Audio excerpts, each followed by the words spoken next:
people say, "Oh, you have such a weird imagination," and you say, "Oh, thank you."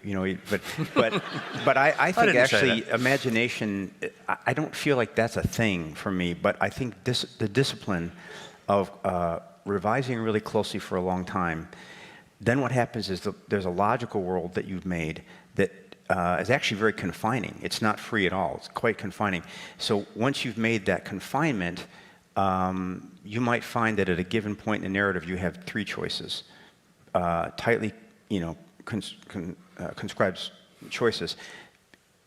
One of those is going to seem daring, but you wouldn't get there without the tight discipline beforehand. So for me, that whole thing is enacted by like really obsessive revision, going over it again and again and again until you kind of rule out the easy choices and you make a logical system where the reader looks over at you and says, yeah, I guess I'm with you.